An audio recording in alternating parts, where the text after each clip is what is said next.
Rumah tanggaku bukan lagi milikku. Mertua mengambil alih kendali membuatku frustasi. Sebelum lanjut ke ceritanya, seperti biasa, jangan lupa absen dari daerah mana saja bunda-bunda semuanya. Agar tali silaturahmi kita makin erat. Yang sudah subscribe, semoga rezekinya makin lancar.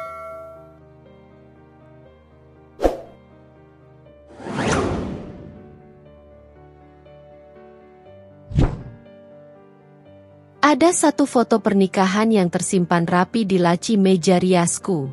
Di sana, aku dan Geri tersenyum lebar. Mata kami berbinar penuh harapan akan masa depan yang indah.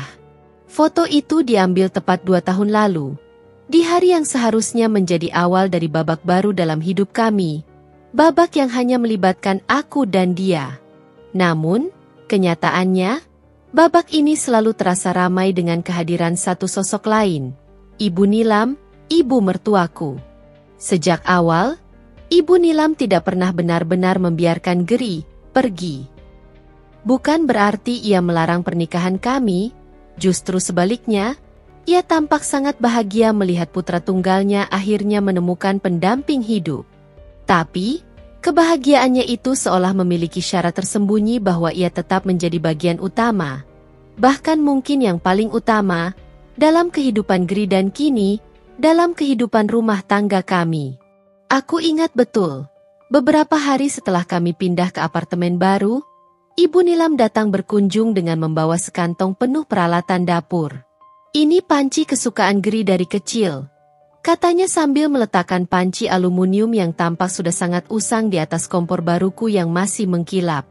Dan ini bumbu-bumbu rahasia ibu. Biar masakanmu rasanya sama seperti masakan ibu. Awalnya, aku mencoba untuk bersikap positif. Mungkin ini memang caranya menunjukkan kasih sayang. Tapi, bantuan, Ibu Nilam tidak pernah berhenti di situ. Ia memiliki pendapat untuk setiap hal. Mulai dari merek deterjen yang paling ampuh, menghilangkan noda, hingga jam berapa sebaiknya kami tidur agar Geri tidak kecapaian bekerja. Yang lebih membuatku frustrasi adalah reaksi Geri. Ia seolah tidak melihat adanya masalah dengan campur tangan ibunya. Setiap kali aku mencoba membahasnya, ia selalu menjawab dengan nada santai. Ibu kan hanya ingin membantu, sayang. Jangan berpikiran negatif. Baginya, perkataan ibunya adalah kebenaran mutlak, dan aku, sebagai istrinya, seharusnya bisa menerima dan bahkan bersyukur atas perhatian tersebut. Ada satu kejadian yang masih terngiang jelas di benakku. Saat itu, aku baru saja membeli gorden baru untuk ruang tamu. Aku memilih warna biru muda yang menurutku akan memberikan kesan segar dan cerah. Aku sangat senang dan tidak sabar untuk memasangnya. Namun, ketika Ibu Nilam datang berkunjung keesokan harinya, ia langsung mengerutkan kening melihat gorden baruku. Warna apa ini, Hani? Terlalu dingin. Geri itu lebih suka warna-warna yang hangat, seperti coklat atau krem. Kenapa kamu tidak tanya ibu dulu? Sebelum aku sempat menjawab, Geri sudah menimpali. Iya, sayang. Ibu benar, warna ini agak kurang cocok ya. Tanpa pembelaan, tanpa mempertimbangkan perasaanku, Geri langsung memihak ibunya. Gorden biru muda itu akhirnya tersimpan di dalam lemari, digantikan oleh gorden tebal berwarna coklat pilihan Ibu Nilam. Saat itu, aku merasa seperti ada yang direnggut dariku. Ini bukan hanya tentang gorden, tapi tentang hakku untuk memiliki selera sendiri, untuk membuat keputusan dalam rumah tanggaku sendiri. Aku mulai merasakan bahwa kunci rumah ini bukan hanya milik aku dan Geri, tapi ada satu lagi kunci utama yang selalu dipegang erat oleh Ibu Nilam. Dan semakin hari, aku semakin merasa frustrasi karena rumah yang seharusnya menjadi tempat berlindung dan berbagi kasih, terasa seperti arena yang selalu diatur oleh orang lain. Aku merindukan kehangatan yang tulus seperti dalam foto pernikahan itu, kehangatan yang tidak terhalangi oleh bayang-bayang dominasi seorang ibu mertua yang terlalu ikut campur. Rutinitas kunjungan Ibu Nilam ke apartemen kami memang tidak pernah terjadwal pasti. Namun Hani bisa menebaknya dengan cukup akurat. Biasanya, di pertengahan minggu dan di akhir pekan, Ibu Nilam akan muncul dengan membawa berbagai macam keperluan untuk rumah tangga kami. Bukan berarti kami kekurangan. Justru sebaliknya, lemari es dan rak dapur kami seringkali penuh sesak dengan makanan dan bahan masakan kiriman dari Ibu Nilam. Salah satu contohnya adalah urusan menu makan malam. Hani memiliki beberapa resep andalan yang sering ia masak untuk Geri. Namun, setiap kali Ibu Nilam datang, ia seolah memiliki daftar menu wajib yang harus diikuti. Geri itu paling suka sambal terasi buatan ibu. Hani, kamu harus coba resepnya. Pasti Geri tambah sayang. Ujarnya sambil menyodorkan catatan kecil yang sudah lusuh. Atau, jangan sering-sering masak ayam goreng tepung. Hani, itu tidak sehat. Lebih baik direbus atau dipanggang saja. Seperti yang ibu biasa buat. Geri, bukannya membela selera masakan Hani atau sekadar mengatakan bahwa ia menyukai apapun yang istrinya masak, justru akan dengan antusias meminta Hani untuk mencoba resep ibunya. Iya, sayang, coba deh. Masakan ibu memang paling enak, katanya tanpa menyadari raut wajah Hani yang sedikit kecewa. Hani tidak mempermasalahkan untuk mencoba resep baru, tapi ia merasa seperti tidak memiliki kebebasan untuk menentukan apa yang ingin ia masak di rumahnya sendiri. Ini bukan hanya tentang makanan, tapi tentang hak untuk membuat pilihan kecil yang seharusnya menjadi ranah pribadinya dan Geri. Selain urusan dapur, Ibu Nilam juga memiliki pandangan yang kuat tentang bagaimana seharusnya Geri bekerja dan menghabiskan waktu luangnya. Geri bekerja sebagai seorang staf pemasaran di sebuah perusahaan swasta. Pekerjaannya cukup menantang dan seringkali membuatnya pulang larut malam. Namun, Ibu Nilam selalu memiliki saran untuk karir putranya. Geri itu lebih cocok kalau buka usaha sendiri. Hani, dulu, ayahnya juga begitu. Lebih bebas dan penghasilannya juga bisa lebih besar. Setiap kali Ibu Nilam menyampaikan ide tersebut, Geri hanya akan tersenyum dan mengangguk-angguk, tanpa benar-benar mempertimbangkannya secara serius. Namun, hal itu cukup membuat Hani merasa tidak nyaman. Seolah-olah, keputusan karir suaminya pun harus mendapatkan persetujuan dari ibunya. Hani ingat suatu malam, setelah Ibu Nilam pulang, ia mencoba berbicara lagi dengan Geri. "Mas, aku merasa ibu terlalu banyak ikut campur ya?" tanyanya hati-hati. Geri yang sedang asyik menonton televisi hanya menjawab tanpa menoleh. "Ah, ibu kan memang begitu, sayang. Dia sayang sama kita. Tapi, Mas, ini rumah tangga kita. Aku ingin kita yang membuat keputusan, bukan ibu." Geri menghela napas dan akhirnya menoleh pada Hani. "Sayang, ibu itu sudah tua. Kita harus menghargai dia. Lagi pula, apa salahnya sih mendengarkan sarannya? Dia kan lebih berpengalaman." Jawaban Geri selalu sama. Ia seolah tidak bisa melihat dari sudut pandang Hani. Baginya, menyenangkan hati ibunya adalah prioritas utama, bahkan jika itu berarti mengabaikan perasaan istrinya. Hani mulai merasa lelah. Ia mencintai Geri, tapi ia juga merindukan pernikahan yang mandiri, di mana ia dan suaminya bisa membuat keputusan bersama, tanpa campur tangan pihak lain. Ia ingin rumah ini benar-benar menjadi tempat mereka berdua, bukan perpanjangan dari rumah Ibu Nilam. Namun, setiap kali ia mencoba untuk mengungkapkan perasaannya, ia selalu merasa seperti menabrak tembok yang kokoh. Keputusan-keputusan kecil terus tertunda, bukan karena kami tidak bisa menentukannya, tapi karena kami selalu menunggu restu dari Ibu Nilam. Dan Hani semakin bertanya-tanya, sampai kapan ia harus hidup dalam bayang-bayang dominasi ibu mertuanya? Bukan hanya soal perabotan atau menu makanan, campur tangan Ibu Nilam perlahan merambah ke hal-hal yang lebih personal bagi Hani. Misalnya, tentang bagaimana Hani berpenampilan. Ibu Nilam sering memberikan komentar tentang pakaian yang dikenakan Hani, gaya rambutnya, bahkan pilihan warna lipstik. Hani, kenapa kamu suka sekali pakai baju warna gelap? Kamu jadi terlihat pucat.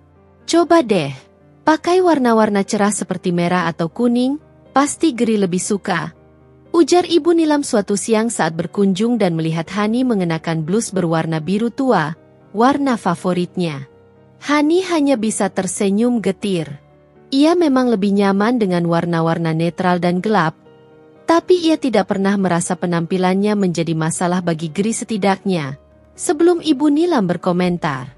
Setelah itu, Hani mulai merasa tidak percaya diri dengan pilihan pakaiannya sendiri di rumahnya sendiri.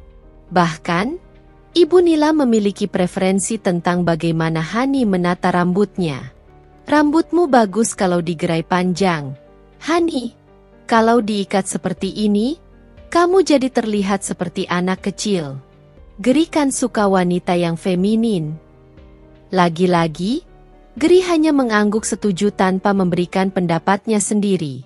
Perlahan, Hani merasa seperti dirinya sedang diubah menjadi versi ideal seorang istri di mata Ibu Nilam, bukan di mata suaminya. Hani juga memiliki hobi menyulam. Dulu, sebelum menikah, ia sering menghabiskan waktu luangnya dengan kain, benang, dan jarum, menciptakan berbagai motif indah yang menenangkan pikirannya. Setelah menikah, ruang untuk hobinya itu semakin sempit. Bukan karena Geri melarang, tapi karena Ibu Nilam selalu memiliki saran tentang bagaimana Hani seharusnya menghabiskan waktunya. Hani, daripada menyulam yang tidak jelas itu, lebih baik kamu bantu ibu masak atau menjahit. Itu kan lebih bermanfaat untuk rumah tangga, kata Ibu Nilam suatu sore saat melihat Hani sedang asyik dengan kain sulamannya. Geri, yang saat itu sedang bermain ponsel, hanya tersenyum tanpa membela hobi istrinya. Perlahan, Hani merasa seperti kehilangan identitasnya. Semua hal yang dulu ia sukai, yang menjadi bagian dari dirinya, seolah harus disesuaikan dengan standar dan preferensi Ibu Nilam. Ia merasa seperti hidup dalam sangkar emas, di mana semua kebutuhannya terpenuhi secara materi, tapi kebebasan pribadinya terkekang. Hani mencoba mencari celah untuk memiliki sedikit ruang bagi dirinya sendiri. Ia mulai mengikuti kelas yoga di luar rumah, berharap bisa mendapatkan ketenangan dan sedikit waktu untuk dirinya sendiri. Namun, lagi-lagi, Ibu Nilam memberikan komentarnya. Ngapain kamu ikut yoga segala, Hani? Itu kan buang-buang uang. Mending uangnya ditabung untuk masa depan. Geri, yang tahu betapa Hani menikmati kelas yoga itu, hanya berkata lirih. Iya, sayang, kata ibu benar juga. Hani hanya bisa menghela napas. Bahkan hal yang ia lakukan untuk menjaga kesehatan mentalnya pun harus mendapatkan persetujuan dari ibu mertuanya. Semakin hari, Hani merasa semakin terasing di rumahnya sendiri. Ia merindukan percakapan yang tulus dengan Geri, di mana mereka bisa berbagi pemikiran dan perasaan tanpa ada bayang-bayang Ibu Nilam di antaranya. Ia merindukan kebebasan untuk menjadi dirinya sendiri, tanpa harus selalu merasa dinilai dan dikoreksi. Hani mulai bertanya-tanya, apakah pernikahan ini akan terus seperti ini? Apakah ia harus terus mengubur semua hal yang ia sukai demi menyenangkan hati ibu mertuanya? Dan yang paling menyakitkan, apakah Geri akan pernah bisa melihat betapa frustrasinya ia dengan situasi ini? Rasa tidak nyaman dan pertanyaan-pertanyaan itu terus menghantuinya, menciptakan jurang yang semakin dalam di antara dirinya dan Geri. Hani memiliki impian sederhana untuk mempercantik apartemen mereka. Setelah 2 tahun menikah, ia merasa sudah saatnya ada sentuhan pribadinya yang lebih kuat di setiap sudut ruangan. Salah satu yang paling ia inginkan adalah mengganti meja makan di ruang tengah. Meja makan kayu tua peninggalan keluarga Geri, meskipun memiliki nilai sentimental bagi Ibu Nilam, terasa terlalu besar dan gelap untuk ruangan mereka yang tidak terlalu luas. Setelah berbulan-bulan mencari referensi dan menabung sedikit demi sedikit dari penghasilannya sebagai seorang guru sekolah dasar, Hani akhirnya menemukan meja makan impiannya secara daring. Meja bundar dengan kaki-kaki besi yang ramping dan permukaan kayu berwarna terang, sangat cocok dengan gaya minimalis yang ia sukai. Harganya memang tidak murah, tapi Hani merasa ini adalah investasi untuk kenyamanan dan estetika rumah mereka. Dengan hati-hati, Hani menunjukkan foto meja makan tersebut kepada Geri pada suatu malam. Geri, yang sedang bersantai sambil bermain game di ponselnya, sekilas melihat foto itu dan mengangguk. "Bagus, sayang. Kalau kamu suka, beli saja." Jawaban singkat Geri memang tidak terlalu antusias. Tapi Hani cukup senang karena ia tidak keberatan. Keesokan harinya, Hani berencana untuk mentransfer uang dan segera memesan meja makan itu sebelum kehabisan. Ia sudah membayangkan betapa cerahnya ruang makan mereka nanti dengan meja baru tersebut. Namun, pagi itu, saat Hani sedang menikmati sarapannya, telepon dari Ibu Nilam masuk ke ponsel Geri. Hani tidak terlalu memperhatikan percakapan mereka awalnya. Namun, tiba-tiba, ia mendengar nama meja makan disebutkan. Geri menjawab dengan nada yang sangat menurut, "Iya, Bu." "Oh, begitu ya? Baik, Bu. Nanti Geri sampaikan ke Hani." Setelah Geri menutup telepon, Hani bertanya dengan penasaran, "Siapa tadi, Mas?" "Ibu." Geri mengangguk sambil menggaruk-garuk kepalanya. "Iya, sayang. Ibu tadi telepon soal meja makan yang mau kamu beli." Hani mengerutkan kening. "Soal meja makan? Memangnya kenapa?" Kata ibu, "Meja makan yang kamu pilih itu kurang kuat. Kayunya juga kelihatan ringkih. Ibu bilang, lebih baik kita pakai saja meja yang di rumah ibu yang tidak terpakai. Lebih besar juga, jadi kalau ada tamu lebih muat." Hani terdiam, mencoba mencerna perkataan Geri. Ia merasa seperti baru saja ditampar. Impiannya untuk memiliki meja makan yang ia sukai, yang ia pilih dengan susah payah, dibuyarkan begitu saja oleh ibunya Geri, bahkan sebelum ia sempat memesannya. Dan yang lebih menyakitkan, Geri sama sekali tidak membela pilihannya, bahkan terkesan setuju dengan ibunya. "Tapi, Mas, aku sudah lama mencari meja itu. Aku suka modelnya. Warnanya juga cocok untuk apartemen kita," ujar Hani dengan nada lirih, berusaha menahan kekecewaannya. Geri menghela napas. "Iya, sayang, aku tahu. Tapi kamu tahu kan ibu seperti apa? Dia pasti punya alasan. Lagi pula, meja yang di rumah ibu kan masih bagus. Sayang kalau tidak dipakai. Tapi, Mas, ini rumah kita. Kenapa semua keputusan harus ibu yang ambil? Aku ingin punya hak untuk memilih barang-barang di rumah kita sendiri," kata Hani, suaranya mulai meninggi. Geri tampak tidak nyaman. "Jangan marah, sayang. Aku hanya tidak mau mengecewakan ibu." "Lalu, bagaimana dengan perasaanku, Mas? Apa kamu tidak memikirkan perasaanku?" Hani merasakan air matanya mulai menggenang di pelupuk mata. Ia merasa sangat kecil dan tidak berdaya. Keputusan yang ia anggap penting baginya, diremehkan begitu saja hanya karena pendapat ibu mertuanya. Pagi yang seharusnya dimulai dengan semangat untuk mewujudkan impian kecilnya, berakhir dengan rasa kecewa dan sakit hati yang mendalam. Hani menyadari, ini bukan lagi sekadar masalah selera atau preferensi. Ini tentang haknya untuk memiliki suara dan membuat keputusan dalam rumah tangganya sendiri. Dan untuk pertama kalinya, Hani merasa marah bukan hanya pada Ibu Nilam, tapi juga pada Geri yang selalu menempatkan ibunya di atas segalanya, bahkan di atas perasaannya. Telepon dari Ibu Nilam pagi itu bukan hanya membatalkan rencana pembelian meja makan, tapi juga menjadi titik pemicu yang akan mengubah arah pernikahan mereka. Sore itu, setelah Geri menutup telepon dari ibunya, Hani merasakan ada bara api kecil yang mulai menyulut amarahnya. Meja makan kayu tua itu, yang seharusnya menjadi saksi bisu kehangatan keluarga mereka, kini terasa seperti monumen bagi dominasi Ibu Nilam. Geri, dengan santainya kembali menonton televisi, seolah tidak menyadari betapa hancurnya perasaan Hani. Hani menarik napas dalam-dalam, berusaha meredam gejolak emosi yang ingin meledak. Ia duduk di sofa, memberikan jarak yang cukup antara dirinya dan Geri. "Mas," panggilnya lagi, kali ini dengan nada yang lebih tegas namun tetap berusaha terkontrol. Geri menoleh, alisnya sedikit terangkat tanda tanya, tapi matanya kembali tertuju pada layar televisi. "Ada apa lagi, sayang?" Jawabnya tanpa intonasi yang menunjukkan kepedulian. "Soal meja makan tadi pagi, ini bukan hanya tentang meja itu, Mas.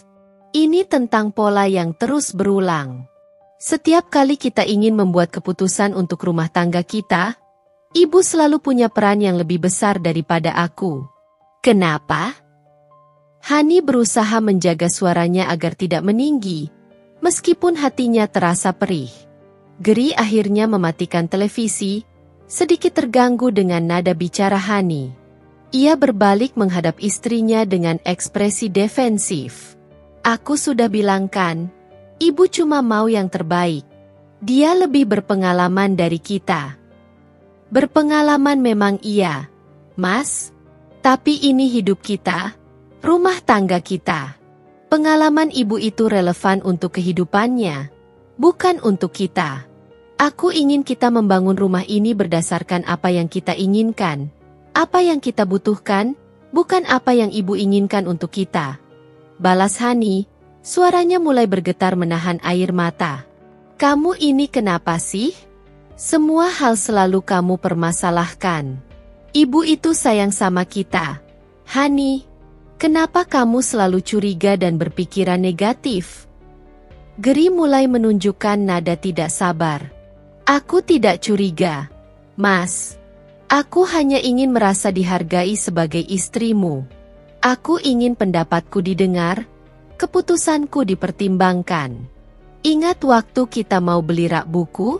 Aku suka rak model gantung, tapi Ibu bilang rak berdiri lebih kokoh, dan kamu langsung setuju. Ingat waktu aku mau coba resep kue baru? Ibu bilang resepnya terlalu ribet dan menyuruhku pakai resep andalannya. Semua hal, Mas, semua hal harus sesuai dengan Ibu." Hani akhirnya tidak bisa lagi menahan air matanya. Geri berdiri dan berjalan mondar-mandir di ruang tengah yang terasa semakin sempit oleh perdebatan mereka.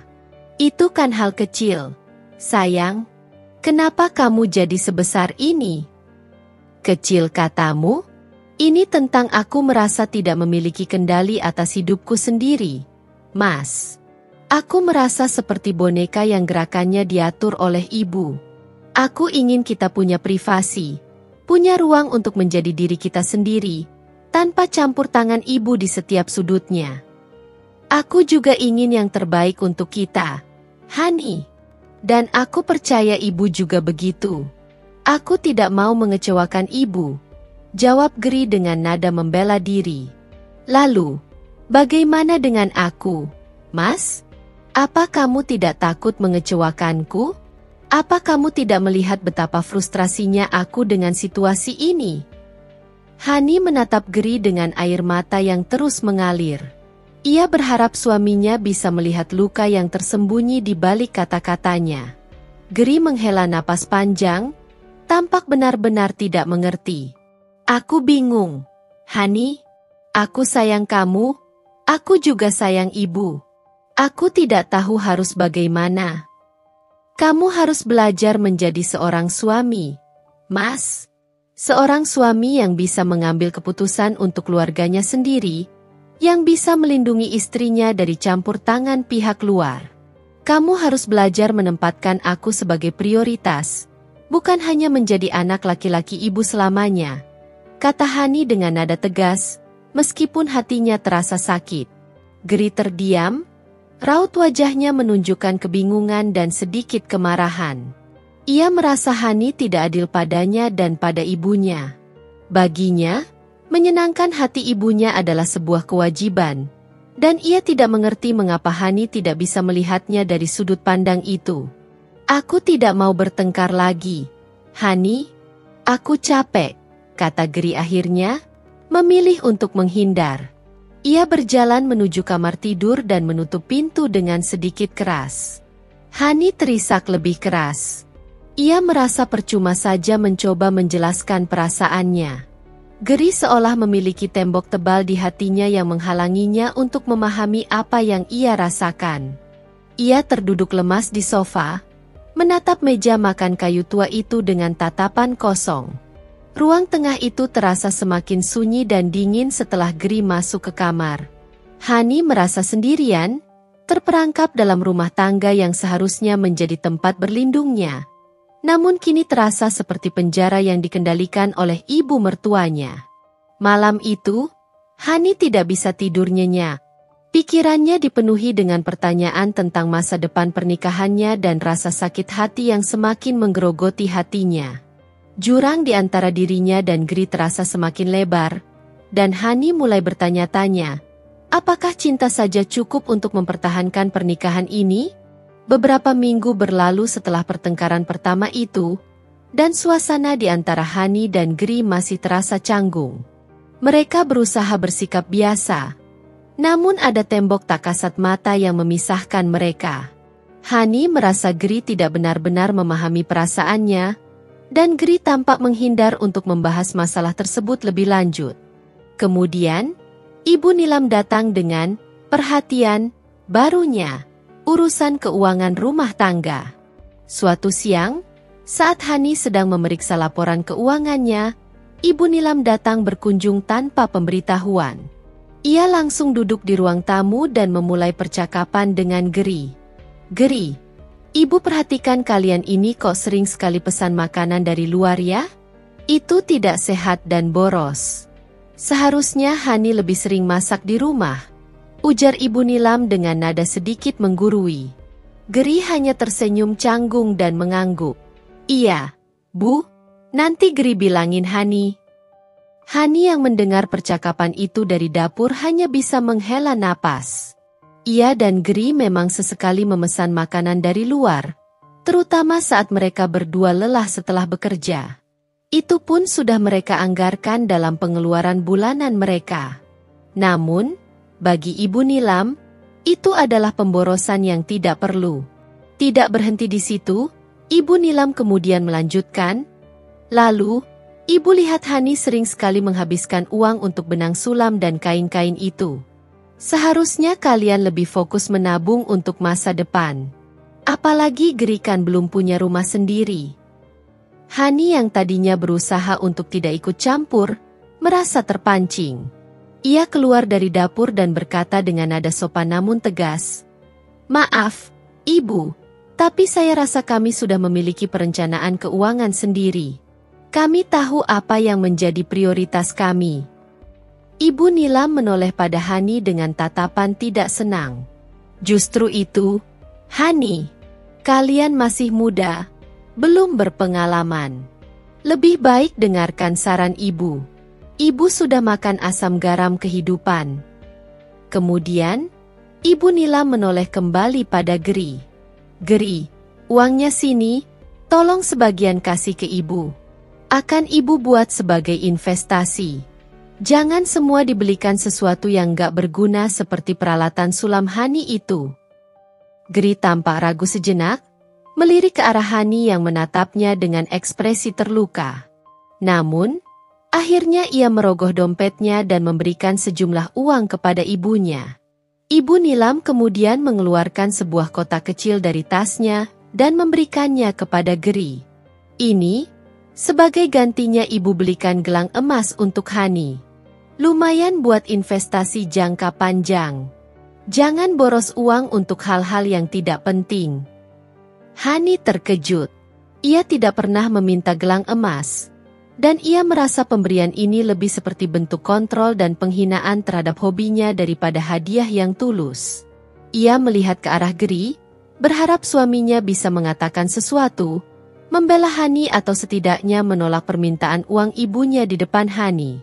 Namun, Geri hanya menerima kotak itu dengan senyum canggung dan memberikannya kepada Hani. "Terima kasih, Ibu," ucap Hani dengan nada datar, berusaha menyembunyikan kekecewaannya dan rasa sakit hatinya. Ia merasa seperti sedang dinilai dan diatur oleh ibu mertuanya.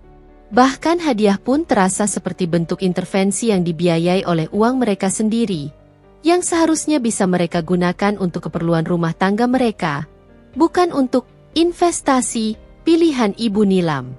Setelah Ibu Nilam pulang, Hani kembali mencoba berbicara dengan Geri, dengan nada yang lebih getir. "Mas, kenapa kamu memberikan uang itu ke ibu tadi? Itu kan uang kita. Dan kenapa kamu membiarkan ibu mengatakan hobiku tidak berguna?" Geri menghela napas. "Sayang, sudahlah. Ibu kan memang begitu. Gelangnya juga bagus kok. Lumayan buat kamu. Ibu hanya ingin kita berinvestasi." "Tapi, Mas, ibu mengambil uang kita dengan alasan yang merendahkan hobiku, lalu membelikanku gelang yang bahkan tidak aku inginkan. Apakah kamu tidak melihat ada yang salah dengan ini? Aku merasa ibu tidak menghargai aku dan apa yang aku sukai," ujar Hani dengan nada frustrasi yang bercampur dengan kekecewaan. Geri hanya mengangkat bahunya. "Aku tidak tahu harus bilang apa. Sayang, aku tidak mau menyakiti hati ibu." Hani terdiam. Ia merasa percuma saja berbicara dengan Geri. Suaminya itu seolah tidak bisa melihat betapa tidak nyamannya ia dengan situasi ini. Campur tangan Ibu Nilam tidak hanya terbatas pada hal-hal kecil di rumah, tapi sudah merambah ke urusan yang lebih pribadi dan mendasar seperti keuangan, bahkan sampai merendahkan minat dan hobi Hani. Hani merasa semakin tertekan dan kehilangan kendali atas hidupnya sendiri. Gelang emas di tangannya terasa berat, bukan karena nilainya, tapi karena beban penghinaan dan kontrol yang tersirat di dalamnya. Hani mulai merasa semakin jauh dari Geri, dan ia semakin meragukan apakah pernikahan ini bisa bertahan dengan kondisi seperti ini. Malam itu, Hani dan Geri tidur dalam keheningan yang menyesakan. Gelang emas dari Ibu Nilam tergeletak dingin di atas nakas, berkilauan samar tertimpa cahaya bulan yang masuk dari celah jendela. Hani memunggungi Geri, air matanya sesekali menetes tanpa suara membasahi bantal. Ia merasa begitu kecil dan tidak berdaya di tengah rumah tangga yang seharusnya menjadi tempatnya berbagi suka dan duka. Geri, di sisi lain, tampak sudah tertidur lelap. Hani bisa mendengar dengkur halusnya, seolah tidak ada beban pikiran yang mengganggunya. Hal ini justru semakin membuat Hani merasa terasing. Bagaimana bisa suaminya tidur nyenyak sementara ia sendiri merasa hatinya tercabik-cabik? Apakah Geri benar-benar tidak merasakan apa yang ia rasakan? Atau apakah ia memilih untuk pura-pura tidak tahu demi menghindari konflik dengan ibunya? Keesokan harinya, suasana sarapan terasa kaku. Mereka makan dalam diam, hanya suara denting sendok dan garpu yang terdengar. Hani mencoba untuk bersikap biasa, tapi ia tidak bisa membohongi perasaannya. Rasa kecewa dan sakit hati masih mengganjal di tenggorokannya. Setelah Geri berangkat kerja, Hani meraih gelang emas itu. Ia membaliknya di telapak tangannya, mengamati kilaunya yang mewah. Seharusnya, sebuah hadiah dari mertua akan membuatnya bahagia, merasa diterima sebagai bagian dari keluarga. Namun, gelang ini justru terasa seperti simbol dari kontrol dan ketidakpedulian terhadap dirinya sebagai individu. Ia meletakkan kembali gelang itu dengan kasar ke atas nakas. Hari-hari berikutnya, Hani menjadi lebih pendiam. Ia menarik diri dari percakapan dengan Geri, merasa tidak ada gunanya lagi mencoba menjelaskan perasaannya. Ia juga mulai menghindari kunjungan Ibu Nilam sebisa mungkin. Setiap kali Ibu Nilam menelepon atau mengirim pesan, Hani akan memberikan jawaban singkat dan berusaha mengakhiri percakapan secepatnya. Tentu saja, perubahan sikap Hani tidak luput dari perhatian Ibu Nilam. Suatu sore, Ibu Nilam menelepon Geri dan bertanya dengan nada khawatir. "Geri, Hani kenapa kok ibu perhatikan jadi pendiam begitu? Apa ibu ada salah bicara?" Geri, yang selalu jujur pada ibunya, menceritakan tentang keluhan Hani soal campur tangan Ibu Nilam dan insiden gelang emas. Alih-alih merasa bersalah atau mencoba memahami, Ibu Nilam justru membela diri.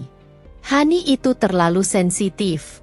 Ibu kan cuma mau yang terbaik untuk kalian. Gelang emas itu kan investasi, berguna untuk masa depan. Lagi pula, ibu kan sudah susah payah mencarikan uangnya." Mendengar pembelaan ibunya, Geri bukannya mencoba menengahi atau menjelaskan sudut pandang Hani, malah ikut menyalahkan istrinya. "Iya, Bu, Hani memang agak berlebihan reaksinya. Nanti Geri coba bicara lagi sama dia." Percakapan itu tidak sengaja terdengar oleh Hani yang sedang berada di dapur. Ia merasa hatinya semakin hancur mendengar suaminya justru membenarkan perkataan ibunya di belakangnya. Ia merasa benar-benar sendirian dalam pernikahan ini. Malam harinya, Hani memutuskan untuk menghabiskan waktu di luar rumah setelah pulang kerja. Ia pergi ke sebuah kafe yang tenang, memesan secangkir kopi, dan mencoba menenangkan pikirannya. Ia merenungkan semua yang telah terjadi dalam 2 tahun pernikahannya. Semua campur tangan Ibu Nilam, semua sikap pasrah Geri, semua frustrasi yang ia rasakan. Di tengah lamunannya, Hani menyadari satu hal yang menyakitkan. Ia tidak lagi merasa bahagia dalam pernikahan ini. Ia merindukan kebebasan. Ia merindukan rumah yang benar-benar menjadi miliknya, di mana ia bisa menjadi dirinya sendiri tanpa harus selalu merasa dinilai dan diatur. Pertanyaan tentang masa depan pernikahannya semakin menguat dalam benaknya, dan kali ini, ia tidak lagi berusaha untuk mengabaikannya. Rasa frustrasi yang selama ini ia pendam perlahan mulai berubah menjadi sebuah tekad yang dingin. Ia tidak tahu apa yang akan terjadi selanjutnya. Tapi ia yakin, ia tidak bisa terus hidup seperti ini. Setelah beberapa hari merenung dan merasa semakin tertekan, Hani memutuskan bahwa ia tidak bisa terus menghindar. Ia harus mencoba berbicara langsung dengan Ibu Nilam, meskipun ia tahu itu tidak akan mudah. Ia ingin menetapkan batasan yang jelas tentang campur tangan Ibu Nilam dalam rumah tangganya.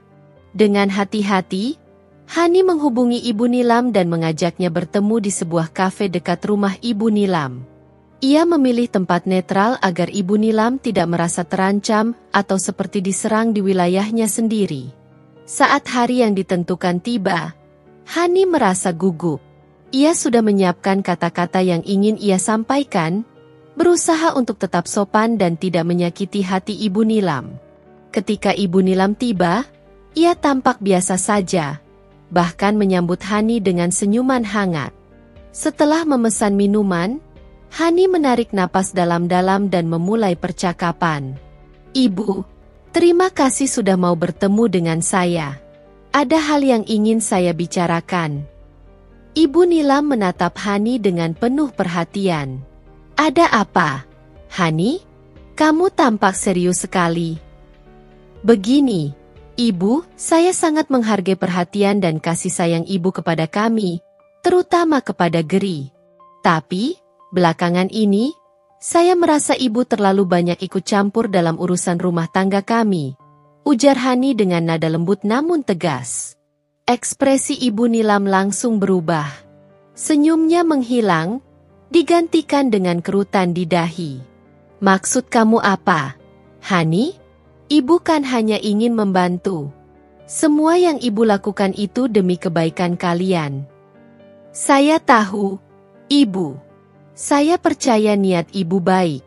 Tapi, terkadang, cara Ibu ikut campur membuat saya merasa tidak memiliki kebebasan untuk membuat keputusan sendiri di rumah tangga saya.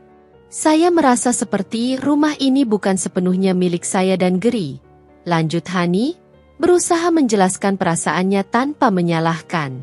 Ibu Nilam tertawa kecil, namun tidak terdengar tulus. "Aduh, Hani, kamu ini terlalu sensitif. Ibu hanya memberikan saran sebagai orang yang lebih tua dan lebih berpengalaman. Kamu harusnya bersyukur punya mertua yang perhatian seperti ibu.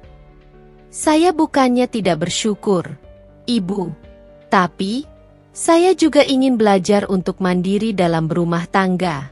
Saya ingin saya dan Gri bisa membuat keputusan sendiri, tanpa harus selalu mengikuti arahan dari ibu. Balas Hani, mencoba untuk tetap tenang meskipun hatinya mulai terasa panas. Arahan bagaimana? Ibu hanya memberikan masukan yang menurut ibu baik. Kamu ini aneh-aneh saja. Dulu, ibu juga begitu sama almarhum ayah Gri, dan kami baik-baik saja. Sanggah Ibu Nilam dengan nada meninggi. Setiap orang punya cara berumah tangga yang berbeda. Ibu, saya dan Gri juga punya cara sendiri. Saya mohon, ibu bisa sedikit memberikan kami ruang untuk belajar dan bertumbuh sebagai pasangan. Pinta Hani dengan harapan.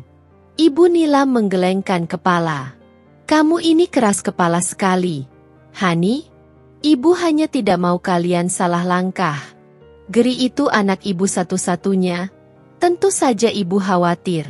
Kamu harus mengerti itu. Saya mengerti, Ibu. Tapi, kekhawatiran ibu justru membuat saya merasa tertekan. Saya merasa tidak dipercaya untuk mengurus rumah tangga saya sendiri, kata Hani. Suaranya mulai terdengar putus asa. Ibu Nilam kemudian mencoba taktik lain. Ia memasang wajah sedih. Jadi, kamu merasa ibu ini mengganggu pernikahan kalian? Ibu tidak menyangka kamu berpikir seperti itu. Ibu hanya ingin yang terbaik untuk Gri. Hani merasa terpojok. Ia tidak ingin menyakiti hati Ibu Nilam. Tapi ia juga tidak bisa terus-menerus hidup dalam tekanan seperti ini. Ia melihat tidak ada itikat baik dari Ibu Nilam untuk memahami sudut pandangnya. Percakapan yang seharusnya menjadi ajang untuk menetapkan batasan, justru berubah menjadi ajang pembelaan diri dan pembenaran dari Ibu Nilam. Akhirnya, Hani menghela napas dan menyadari bahwa percakapan ini tidak akan membuahkan hasil. Ibu Nilam tampaknya tidak bisa melihat bahwa perhatiannya itu justru menyakiti dan mengekang Hani. Ia merasa seperti sedang berbicara dengan tembok yang kokoh. Baiklah, Ibu. Mungkin saya yang salah menyampaikan maksud saya. Terima kasih atas waktunya, ujar Hani dengan nada lesu, mengakhiri percakapan yang terasa sia-sia itu. Ia pulang dengan perasaan yang lebih buruk dari sebelumnya. Bukan hanya karena ia gagal menetapkan batasan, tapi juga karena ia menyadari betapa sulitnya mengubah pola hubungan yang sudah mengakar kuat antara Gri dan ibunya. Hani merasa semakin jauh dari kebahagiaan dalam pernikahannya, dan ia mulai bertanya-tanya, apakah ia akan sanggup bertahan dengan situasi seperti ini? Hani pulang dari pertemuannya dengan Ibu Nilam dengan perasaan hampa. Percakapan yang ia harapkan bisa menjadi titik terang, justru membuatnya semakin yakin bahwa Ibu Nilam tidak akan pernah benar-benar memahami sudut pandangnya. Rasa frustrasi dan lelah bercampur aduk dalam benaknya. Malam itu, saat Gri pulang kerja, Hani mencoba menceritakan pertemuannya dengan Ibu Nilam.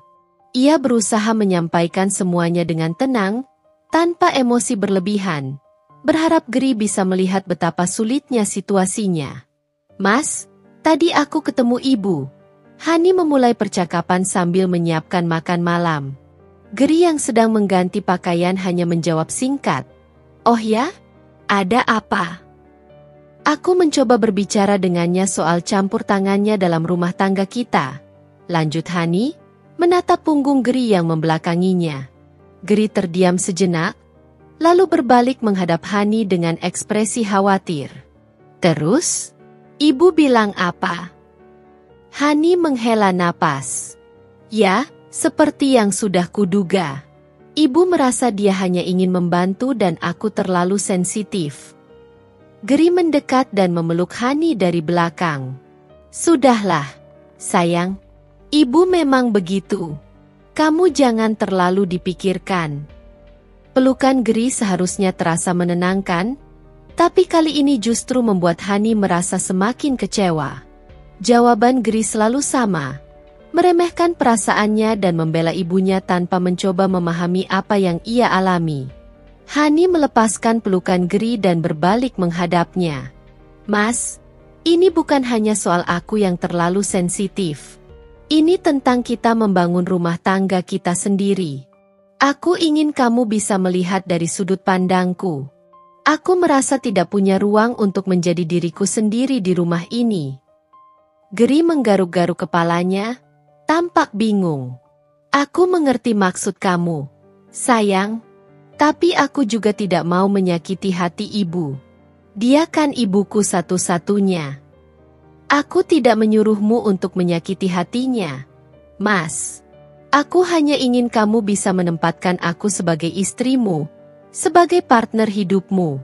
Aku ingin kita bisa membuat keputusan bersama, tanpa harus selalu ada campur tangan dari ibu, ujar Hani dengan nada memohon. Geri terdiam, tampak berpikir sejenak. Namun, kemudian ia berkata, nanti aku coba bicara lagi sama ibu ya. Aku bilang ke dia kalau kamu merasa tidak nyaman. Hani merasa sedikit lega mendengar janji Geri. Tapi, ia juga ragu apakah Geri benar-benar akan melakukannya, atau hanya sekadar mengatakan itu untuk menenangkannya. Pengalaman selama ini menunjukkan bahwa Geri lebih memilih untuk menghindari konfrontasi dengan ibunya.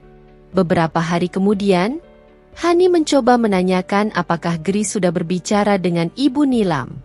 Geri menjawab dengan nada lesu, "Sudah, sayang. Tapi ibu bilang dia tidak bermaksud begitu. Dia hanya ingin membantu." Hani merasa hatinya mencelos. Jawaban Geri begitu singkat dan tidak menunjukkan adanya usaha yang berarti untuk menyampaikan perasaannya kepada sang ibu. Seolah-olah, ia hanya menyampaikan keluhan Hani tanpa memberikan dukungan atau mencoba menjelaskan betapa seriusnya masalah ini bagi istrinya. Hani menyadari, Geri selalu berada di antara dua pilihan, antara menyenangkan hati ibunya atau membela istrinya. Dan sayangnya, selama ini, ia selalu memilih yang pertama. Ia tidak mampu menjadi jembatan antara dirinya dan ibunya. Ia tidak mampu menjadi kepala rumah tangga yang tegas dan melindungi keluarganya. Rasa kecewa Hani semakin bertambah.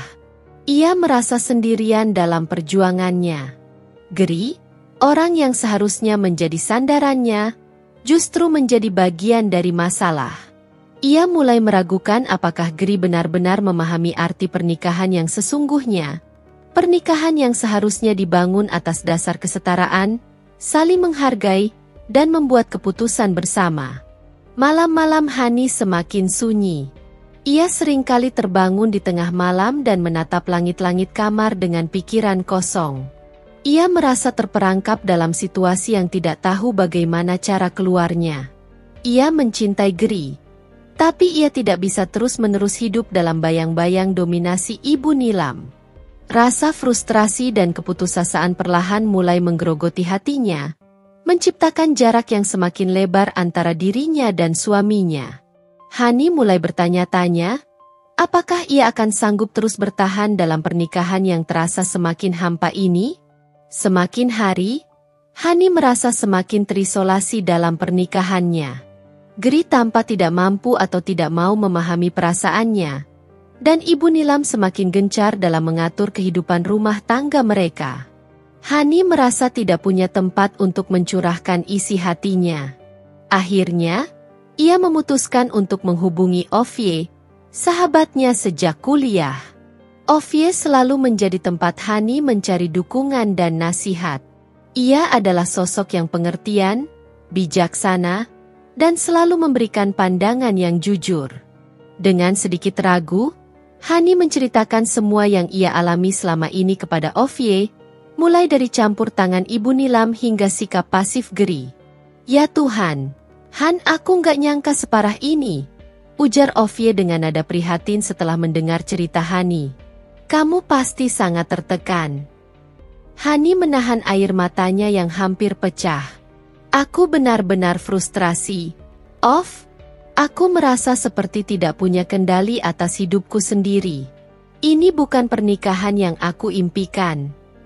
Ovie memberikan beberapa saran, mulai dari mencoba berbicara lebih tegas dengan Gri, menetapkan batasan yang lebih jelas dengan Ibu Nilam, hingga mempertimbangkan untuk mengikuti konseling pernikahan. Mungkin dengan bantuan pihak ketiga, Gri bisa lebih memahami apa yang kamu rasakan, kata Ovie. Setelah berbicara dengan Ovie, Hani merasa sedikit lebih lega. Setidaknya, ia tahu ada seseorang yang mengerti dan mendukungnya. Ia memutuskan untuk mencoba beberapa saran dari Ovie. Pertama, ia mencoba untuk lebih tegas saat Ibu Nila memberikan saran atau kritik yang tidak ia setujui. Suatu sore, saat Ibu Nilam berkunjung dan mengomentari cara Hani menata bunga di ruang tamu, Hani mencoba menjawab dengan lebih tegas namun tetap sopan. Terima kasih sarannya, Ibu. Tapi saya lebih suka menatanya seperti ini karena menurut saya lebih segar. Reaksi Ibu Nilam tidak terduga. Ia langsung memasang wajah kecewa dan berkata dengan nada merajuk, "Oh, ya sudah kalau begitu. Ibu kan cuma ingin membantu membuat rumah kalian terlihat lebih cantik." Hani merasa bersalah dan akhirnya mengalah. Menata ulang bunga sesuai keinginan Ibu Nilam. Kemudian, Hani mencoba berbicara lebih terbuka dengan Gri tentang perasaannya dan saran dari Ovie untuk mengikuti konseling. Awalnya, Gri tampak enggan. "Konseling? Untuk apa? Kita kan baik-baik saja," ujarnya meremehkan. "Kita tidak baik-baik saja, Mas. Aku merasa tidak bahagia. Aku butuh kamu untuk bisa melihat dari sudut pandangku dan berusaha mencari solusi bersama," balas Hani dengan nada serius. Setelah dibujuk beberapa kali, Gri akhirnya setuju untuk mencoba konseling, meskipun dengan wajah masam. Namun, saat sesi konseling pertama tiba, Gri tampak tidak tertarik dan lebih banyak diam. Ia hanya menjawab pertanyaan terapis dengan singkat dan seolah menyalahkan Hani yang terlalu mempermasalahkan hal-hal kecil. Hani merasa semakin putus asa. Bahkan bantuan dari luar pun seolah tidak mampu mengubah situasi ini. Gri tampak terlalu nyaman dengan perannya sebagai anak laki-laki Ibu Nilam dan tidak memiliki keinginan yang kuat untuk membangun rumah tangga yang mandiri bersamanya. Setelah beberapa kali mencoba saran dari Ovie dan tidak membuahkan hasil yang signifikan, Hani merasa semakin terisolasi. Ia sadar, meskipun ada teman yang mendukungnya, masalah ini berakar kuat dalam hubungan antara Gri dan ibunya, dan ia tidak memiliki kekuatan untuk mengubahnya seorang diri. Rasa lelah dan putus asa kembali menghantuinya. Ia mulai bertanya-tanya, apakah ia harus terus berjuang sendirian dalam pernikahan ini, ataukah sudah saatnya ia mempertimbangkan pilihan lain yang lebih baik untuk kebahagiaannya sendiri? Beberapa bulan kemudian, mendekati Hari Raya Idul Fitri, Hani mulai merencanakan bagaimana mereka akan merayakannya. Sebagai istri, ia merasa bertanggung jawab untuk mempersiapkan hidangan spesial dan mengatur kunjungan ke keluarga. Ia sudah memiliki beberapa ide masakan dan berencana untuk menghabiskan waktu berkualitas bersama Gri. Namun, seperti biasa, Ibu Nilam memiliki rencana sendiri. Suatu sore, Ibu Nilam datang dengan membawa beberapa lembar undangan berwarna emas yang mewah. "Ini undangan acara keluarga besar di rumah bude kamu, Gri. Kita semua akan berkumpul di sana saat Lebaran nanti," ujarnya sambil menyodorkan salah satu undangan kepada Gri. Gri menerima undangan itu dengan senang hati. "Wah, asyik. Sudah lama kita tidak kumpul-kumpul keluarga besar." Hani, yang sedang menyiapkan teh di dapur, menghampiri mereka dengan senyum bertanya, "Acara keluarga besar? Di rumah bude siapa, Bu?" "Di rumah bude Mira di Bandung. Kamu ikut ya, Hani? Pasti seru," jawab Ibu Nilam tanpa menatap Hani. Hani mengerutkan kening. "Ke Bandung? Tapi, Bu, kami sudah ada rencana sendiri untuk Lebaran di sini." "Rencana apa?" "Tidak ada yang lebih penting daripada kumpul keluarga besar saat Lebaran. Lagi pula, Ibu sudah bilang ke bude kamu kalau kita semua akan datang, kata Ibu Nilam dengan nada yang tidak menerima bantahan. Hani menoleh ke arah Geri, berharap suaminya bisa memberikan dukungan atau setidaknya mengatakan bahwa mereka perlu membahas rencana mereka terlebih dahulu. Namun, Geri hanya tersenyum canggung dan berkata, "Iya, sayang. Kita ikut saja ya. Sudah lama juga aku tidak ketemu Bude." Hati Hani mencelos. Lagi-lagi, keputusan penting diambil tanpa melibatkan dirinya. Rencana lebaran mereka, yang sudah ia bayangkan dengan penuh antusias, dibatalkan begitu saja oleh ibu mertuanya, dan Geri pun langsung menyetujuinya tanpa mempertimbangkan perasaannya. "Tapi, Mas, aku sudah merencanakan beberapa masakan spesial. Aku juga ingin kita mengunjungi keluargaku di kampung," ujar Hani dengan nada kecewa. "Keluarga kamu bisa kapan-kapan, Hani. Ini kan lebaran, momennya untuk kumpul keluarga besar. Lagi pula, ibu sudah repot-repot mengurus semuanya," timpal Ibu Nilam dengan cepat. Hani merasa sangat marah dan tidak berdaya. Ia merasa seperti tidak memiliki hak untuk merayakan hari raya sesuai dengan keinginannya. Rumah tangganya terasa seperti diperpanjang oleh keluarga besar Geri, di mana ia hanya menjadi pelengkap tanpa memiliki suara. "Jadi, kita benar-benar akan pergi ke Bandung tanpa membahasnya denganku terlebih dahulu, Mas?" tanya Hani, menatap Geri dengan tatapan terluka. Geri tampak tidak nyaman dengan nada bicara Hani. "Sayang, jangan marah. Aku pikir ini ide yang bagus. Lagi pula, ibu sudah." "Sudah? Ibu lagi? Kenapa semua keputusan harus ibu yang ambil? Ini lebaran kita, Mas. Kenapa ibu selalu mendikte apa yang harus kita lakukan?" Hani tidak bisa lagi menahan emosinya. Air matanya mulai menggenang di pelupuk mata. Ibu Nilam mendengus. "Kamu ini kenapa sih, Hani? Ibu kan cuma ingin kita semua bahagia." "Bahagia menurut ibu, bukan bahagia menurutku," balas Hani dengan suara bergetar. Ia merasa sangat frustrasi dan tidak dihargai. Rencana lebaran yang seharusnya menjadi momen sukacita, justru menjadi bukti betapa tidak berdayanya ia dalam rumah tangganya sendiri. Undangan berwarna emas itu terasa seperti surat keputusan yang ditandatangani oleh Ibu Nilam, tanpa melibatkan persetujuan dari Hani. Ia merasa benar-benar tidak dianggap sebagai bagian penting dalam keluarga ini. Keputusan tentang bagaimana mereka akan merayakan hari raya pun diambil alih sepenuhnya. Hani merasa seperti orang asing di rumahnya sendiri, dan rasa frustrasi yang selama ini ia pendam kini mencapai puncaknya. Setelah pertengkaran soal rencana lebaran, sebuah tembok tak kasat mata berdiri kokoh di antara Hani dan Geri. Mereka masih berbagi rutinitas, tidur di ranjang yang sama, dan duduk bersebelahan saat makan. Namun kehangatan yang dulu melingkupi setiap interaksi mereka telah menguap, meninggalkan kekosongan yang menyakitkan. Hani seringkali memulai percakapan dengan hati-hati, mencoba mencari celah untuk kembali terhubung dengan Geri. "Mas, bagaimana pekerjaanmu hari ini?"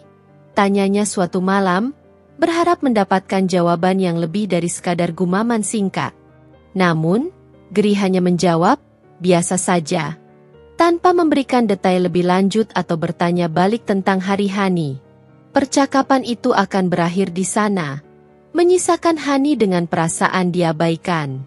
Mereka bahkan berhenti berbagi hal-hal kecil yang dulu membuat hubungan mereka terasa dekat. Tidak ada lagi cerita lucu tentang kejadian di kantor. Tidak ada lagi bahasan menarik tentang buku atau film yang mereka tonton. Kehidupan mereka terasa seperti dua jalur paralel yang tidak pernah bersinggungan. Hani merindukan sentuhan Geri yang dulu penuh kasih sayang. Kini, jika mereka bersentuhan, itu hanya terjadi secara kebetulan atau sebagai formalitas belaka. Tidak ada lagi pelukan spontan, tidak ada lagi ciuman lembut tanpa alasan. Keintiman fisik mereka pun ikut meredup, mencerminkan jurang emosional yang semakin dalam. Dalam kesunyian malam, Hani seringkali merenung. Ia mengingat masa-masa awal pernikahan mereka yang penuh dengan tawa dan harapan.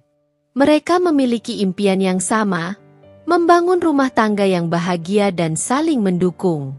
Namun, mimpi itu terasa semakin jauh, tertutup oleh bayang-bayang dominasi Ibu Nilam dan ketidakmampuan Geri untuk berdiri di sisinya. Hani mencoba berbagai cara untuk menjangkau Geri. Suatu malam, ia menulis surat yang berisi semua perasaannya, harapannya, dan kekecewaannya. Ia menuangkan isi hatinya di atas kertas, berharap kata-kata tertulis bisa lebih menyentuh Geri daripada percakapan lisan yang selalu berakhir dengan perdebatan atau pengabaian. Ia meletakkan surat itu di meja kerja Geri, berharap suaminya akan membacanya dengan hati terbuka. Namun, keesokan paginya, surat itu masih tergeletak di tempat yang sama, belum tersentuh. Geri bahkan tidak menyinggungnya sama sekali. Hani merasa putus asa. Ia tidak tahu lagi apa yang harus ia lakukan. Ia merasa seperti sedang berbicara dengan tembok. Geri seolah tidak melihat betapa tidak bahagianya ia. Atau mungkin ia memilih untuk tidak melihatnya. Ia terlalu nyaman dengan dinamika yang ada, di mana ia tidak perlu mengambil keputusan sulit dan selalu bisa berlindung di balik ibunya. Rasa kesepian Hani semakin menjadi-jadi. Ia merasa terperangkap dalam pernikahan yang terasa seperti sangkar emas. Secara materi, mungkin ia tidak kekurangan. Namun secara emosional, ia merasa sangat kosong dan tidak terpenuhi. Ia merindukan sosok suami yang bisa menjadi pemimpin dalam rumah tangga mereka, yang bisa melindunginya dan menghargai pendapatnya. Suatu sore, Hani mencoba mengajak Geri melakukan sesuatu bersama, seperti yang biasa mereka lakukan dulu.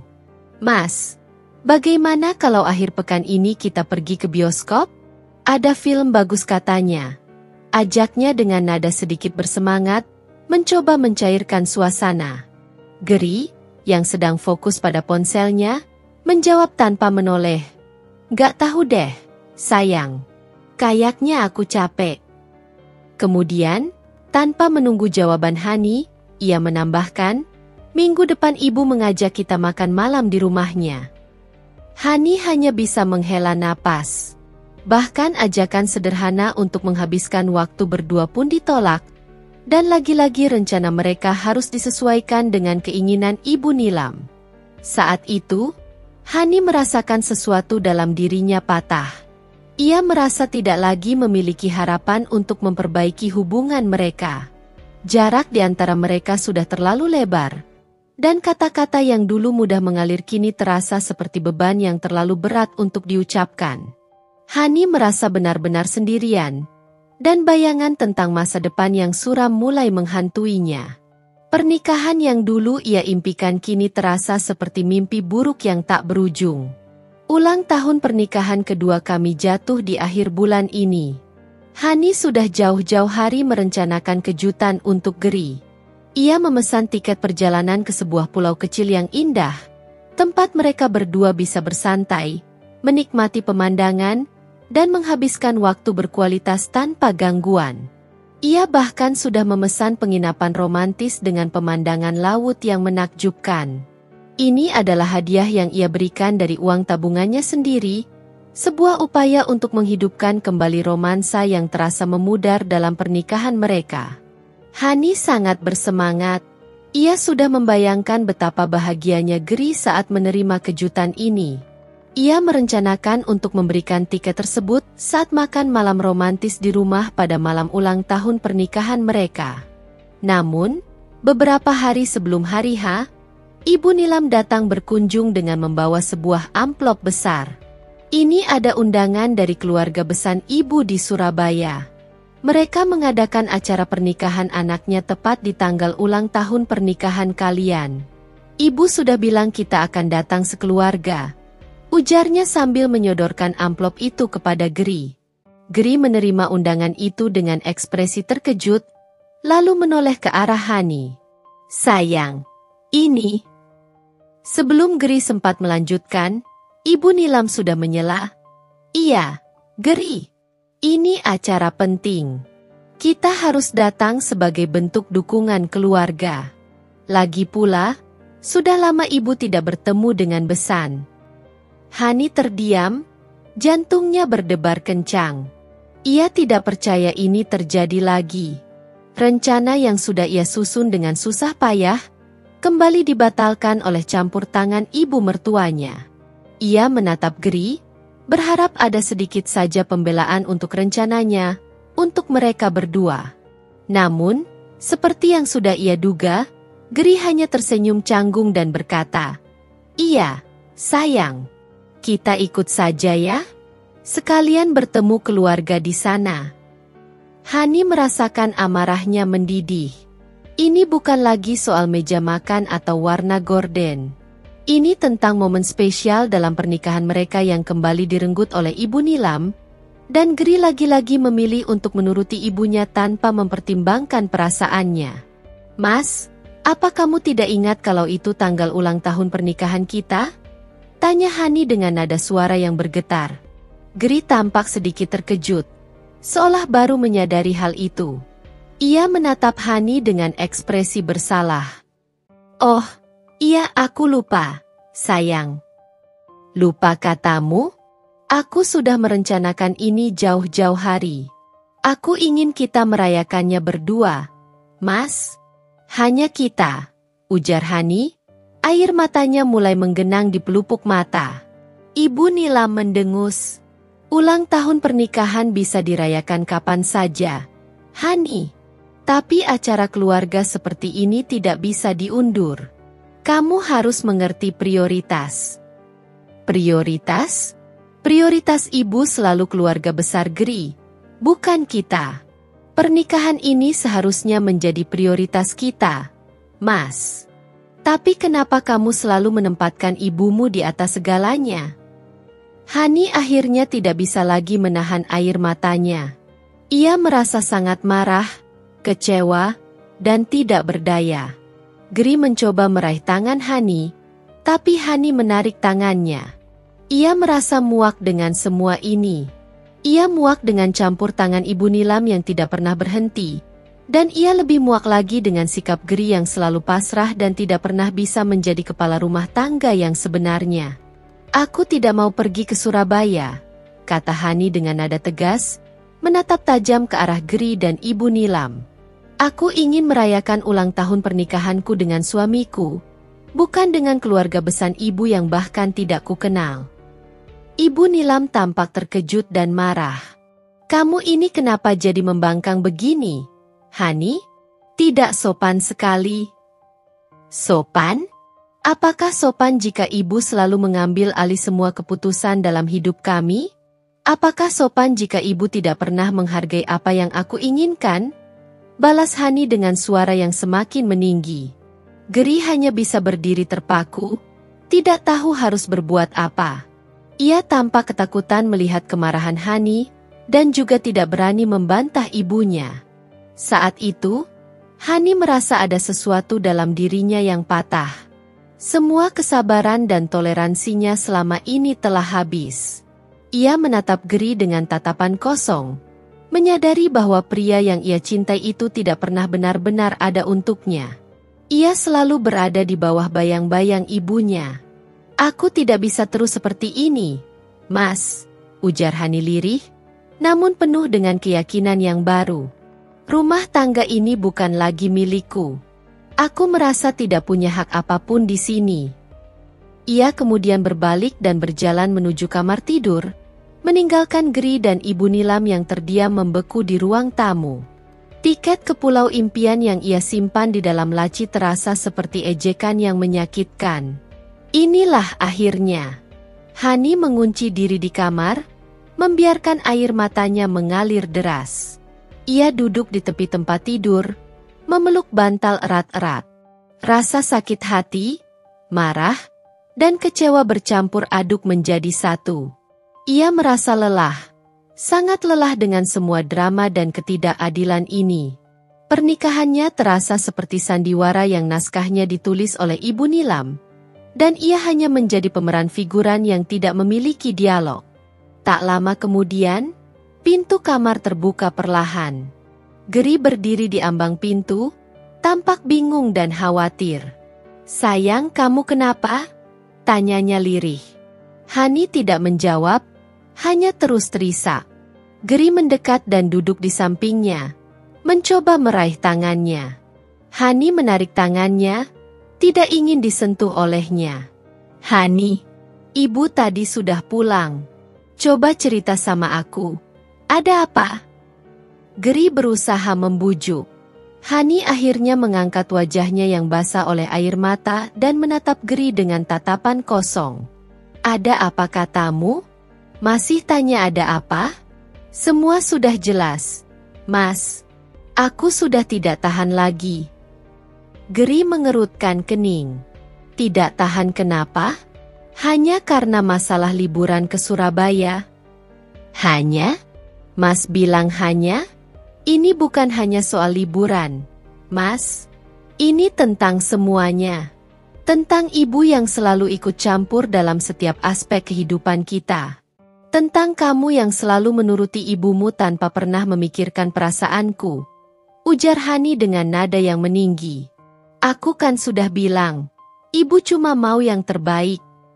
Geri mencoba membela diri. "Terbaik menurut ibu, Mas? Bukan menurut kita. Aku ingin kita punya hidup sendiri, punya keputusan sendiri. Aku ingin kamu menjadi suamiku yang sebenarnya, bukan anak laki-laki ibu selamanya." Balas Hani dengan air mata yang kembali mengalir. "Aku juga suamimu, Hani. Aku bekerja keras untuk kamu," kata Geri dengan nada membela diri. "Bekerja keras saja tidak cukup, Mas. Aku butuh kamu sebagai partner, sebagai seseorang yang menghargaiku. Aku merasa seperti menikah dengan dua orang, kamu dan ibumu. Dan aku selalu menjadi yang kedua." Hani menumpahkan semua unek-uneknya yang selama ini ia pendam. Geri terdiam, tampak terluka dengan perkataan Hani. "Aku tidak tahu kalau kamu merasa seperti ini, sayang. Sudah terlambat untuk tidak tahu, Mas. Aku sudah mencoba berkali-kali untuk membicarakan ini denganmu, tapi kamu selalu mengabaikanku atau membela ibumu. Aku sudah mencoba berbicara dengan ibu, tapi dia tidak mau mengerti. Aku merasa sendirian dalam pernikahan ini," kata Hani dengan nada putus asa. "Lalu, kamu mau bagaimana?" tanya Geri dengan suara lirih. Hani menarik napas dalam-dalam. "Inilah saatnya. Aku tidak bisa terus hidup seperti ini, Mas. Aku tidak bahagia. Aku merasa rumah tangga ini bukan lagi milikku. Aku merasa tidak punya hak apapun di sini." Geri menatap Hani dengan ekspresi tidak percaya. "Maksud kamu?" "Maksudku, aku tidak bisa lagi, Mas. Aku ingin berpisah." Kata-kata itu akhirnya terucap. Terasa berat namun juga melegakan. Geri tampak terkejut. Matanya membulat. "Berpisah? Kamu serius, Hani?" Hani mengangguk lemah. "Aku serius, Mas. Aku sudah memikirkannya matang-matang. Ini bukan keputusan yang mudah, tapi aku tidak melihat ada jalan lain. Aku butuh kebebasan, aku butuh rumah tangga yang benar-benar menjadi milikku." Geri berdiri dan berjalan menjauhi Hani, tampak sangat terpukul. "Tapi, kita kan baru 2 tahun menikah. Kita bisa perbaiki ini, sayang. Aku janji akan bicara dengan ibu." "Terlalu lama, Mas. Aku sudah terlalu lama menunggu kamu untuk bisa berdiri sendiri dan membuat keputusan untuk kita. Aku tidak bisa terus-menerus hidup dalam bayang-bayang ibumu. Aku lelah," kata Hani. Air matanya terus mengalir. Geri berbalik menghadap Hani. Air mata juga mulai terlihat di matanya. "Jangan pergi, Hani. Aku mohon. Aku akan berubah. Aku akan melakukan apa saja." Hani menggelengkan kepala. "Aku sudah terlalu sering mendengar janji itu, Mas. Aku tidak yakin bisa mempercayaimu lagi. Aku butuh waktu untuk diriku sendiri. Aku butuh memulai hidup yang baru. Keputusan itu sudah bulat. Hati Hani terasa sakit, tapi ia juga merasakan secercah harapan untuk masa depan yang lebih baik. Masa depan di mana ia bisa menjadi dirinya sendiri tanpa harus selalu merasa terkekang dan tidak dihargai. Malam itu, di dalam kamar yang terasa semakin sempit, Hani dan Gri menghadapi kenyataan pahit bahwa pernikahan mereka telah mencapai titik nadir. Malam itu, setelah mengungkapkan keinginannya untuk berpisah, Hani tidak bisa tidur. Kata-kata Gri yang memohon agar ia tetap tinggal terus terngiang di telinganya. Ia melihat kesedihan dan keputusasaan di mata suaminya, dan hatinya terasa perih. Namun, setiap kali ia mencoba untuk melunak, bayangan semua kejadian selama 2 tahun pernikahan mereka kembali menghantuinya. Campur tangan Ibu Nilam yang tak pernah berhenti, sikap pasrah Gri yang selalu mengutamakan ibunya, dan perasaannya yang selalu diabaikan. Pagi harinya, Hani bangun dengan tekad yang lebih kuat. Ia tahu, meskipun berat, ini adalah keputusan yang terbaik untuk dirinya. Ia tidak bisa terus-menerus hidup dalam pernikahan yang membuatnya merasa tidak dihargai dan tidak bahagia. Setelah Gri berangkat kerja dengan wajah muram, Hani mulai bergerak.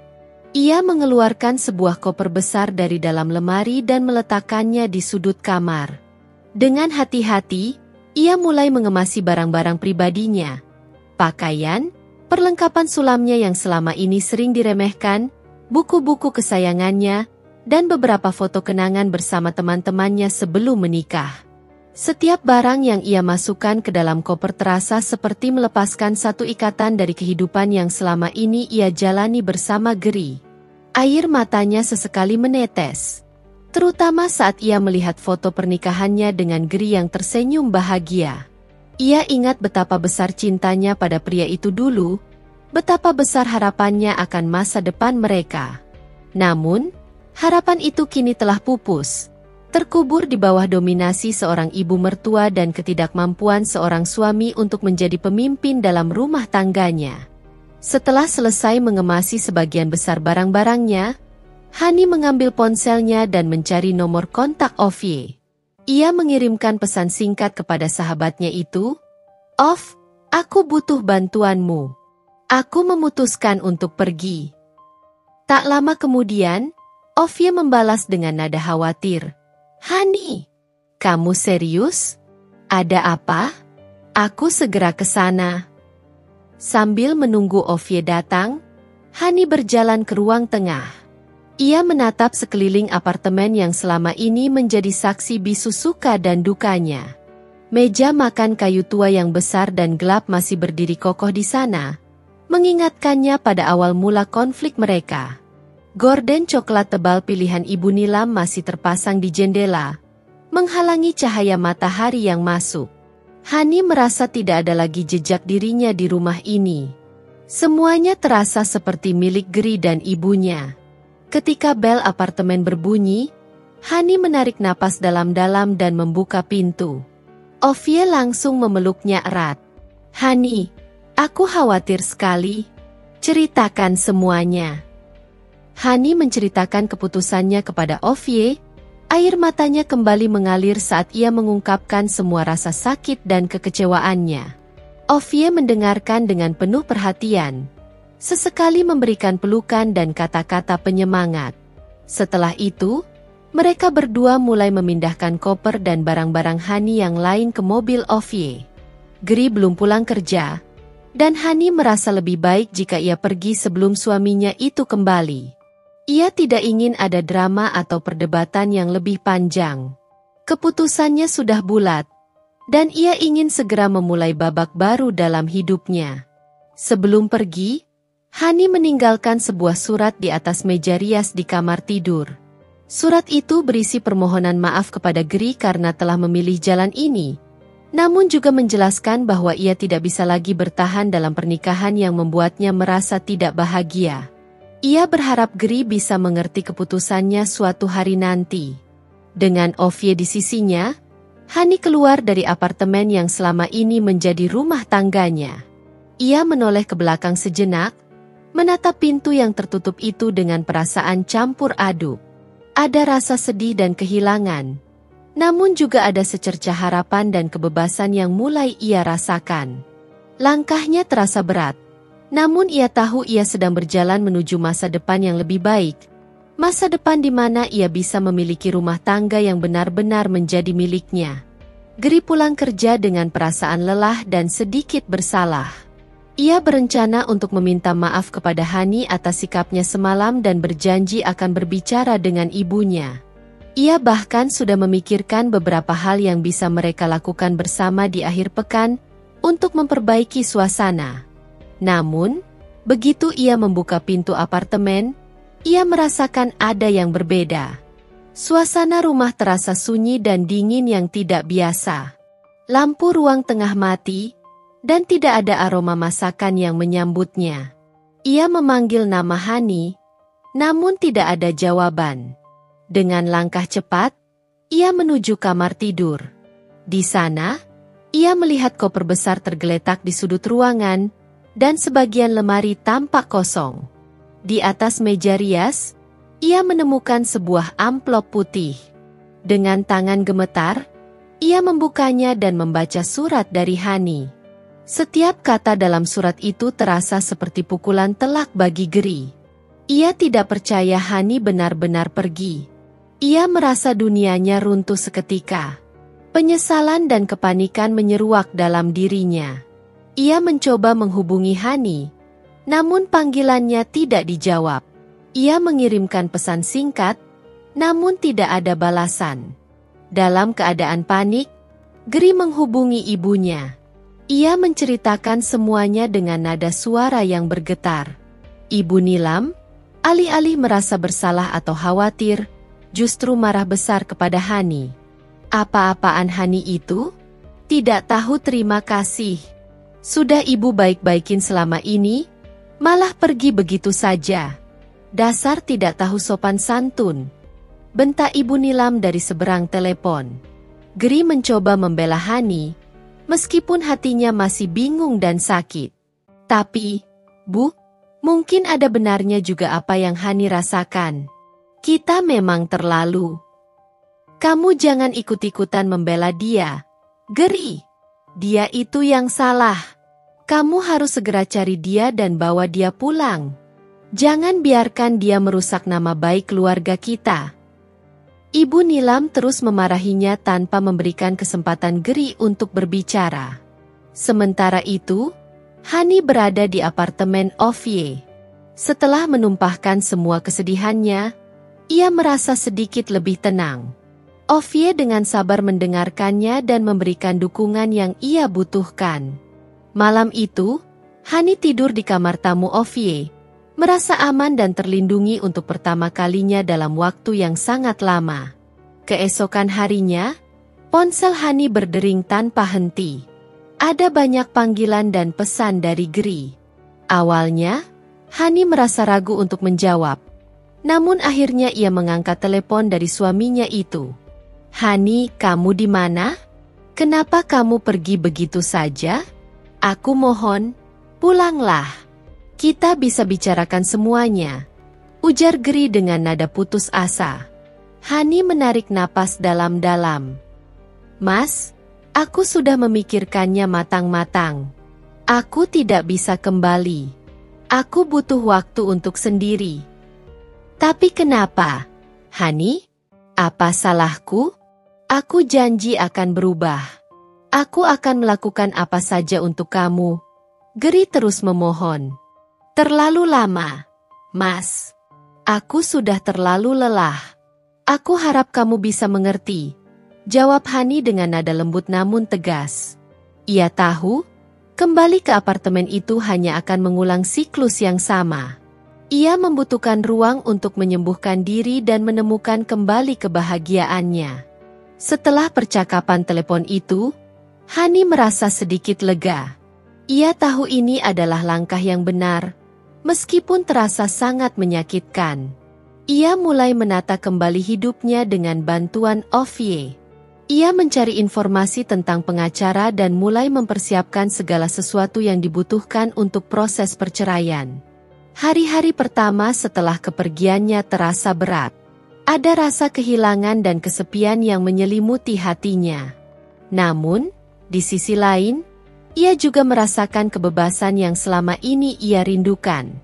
Ia bisa membuat keputusan sendiri tanpa harus selalu mempertimbangkan pendapat Ibu Nilam atau persetujuan Geri. Perlahan, Hani mulai menemukan kembali dirinya yang sempat hilang dalam pernikahan yang penuh tekanan itu. Masa depan memang terasa tidak pasti. Namun untuk pertama kalinya dalam waktu yang lama, Hani merasakan secercah harapan. Proses perceraian berjalan lebih lancar dari yang Hani bayangkan. Geri, meskipun awalnya terpukul, akhirnya menyetujui perpisahan itu. Mungkin, jauh di lubuk hatinya, ia juga menyadari bahwa pernikahan mereka memang tidak bisa dipertahankan lagi. Ibu Nilam tentu saja tidak tinggal diam. Ia terus-menerus menghubungi Geri, menyalahkan Hani atas semua yang terjadi, dan berusaha meyakinkan putranya untuk kembali padanya. Namun, Geri kali ini tampak lebih tenang dan memilih untuk tidak terlalu menanggapi ibunya. Beberapa bulan setelah resmi bercerai, Hani sudah mulai menata kembali hidupnya. Ia pindah ke apartemen yang lebih kecil namun terasa lebih nyaman dan personal. Ia mendekorasi setiap sudut ruangan sesuai dengan seleranya sendiri, tanpa harus khawatir akan komentar atau kritik dari siapapun. Warna biru muda kembali menghiasi dinding kamarnya, dan sulaman-sulaman indahnya menjadi pajangan yang membanggakan. Hani kembali fokus pada karirnya sebagai guru sekolah dasar. Ia menikmati interaksinya dengan anak-anak dan merasa lebih bersemangat dalam pekerjaannya. Ia juga kembali aktif dengan hobinya menyulam, menciptakan karya-karya baru yang memberikannya kepuasan tersendiri. Ovie selalu ada di sisinya, memberikan dukungan dan semangat. Mereka sering menghabiskan waktu bersama, berbagi cerita dan tawa. Hani belajar untuk lebih mencintai dirinya sendiri dan menghargai kebebasan yang kini ia miliki. Meskipun kenangan tentang pernikahannya dengan Geri masih sesekali muncul, Hani tidak lagi merasa sakit hati atau marah. Ia melihat masa lalunya sebagai pelajaran berharga, sebuah pengalaman yang membuatnya menjadi lebih kuat dan lebih bijaksana. Ia belajar bahwa pernikahan yang sehat harus dibangun atas dasar kesetaraan, saling menghormati, dan kemampuan untuk membuat keputusan bersama sebagai sebuah tim. Ia juga belajar pentingnya menetapkan batasan yang jelas dalam hubungan, terutama dengan keluarga. Hani menyadari bahwa rumah tangga yang ia impikan memang tidak terwujud dalam pernikahannya dengan Geri. Namun, ia tidak lagi merasa rumah tangganya bukan miliknya. Kini, ia sedang membangun rumah tangganya sendiri. Rumah tangga yang hanya ia kendalikan, di mana ia bisa menjadi dirinya sendiri tanpa harus merasa terkekang.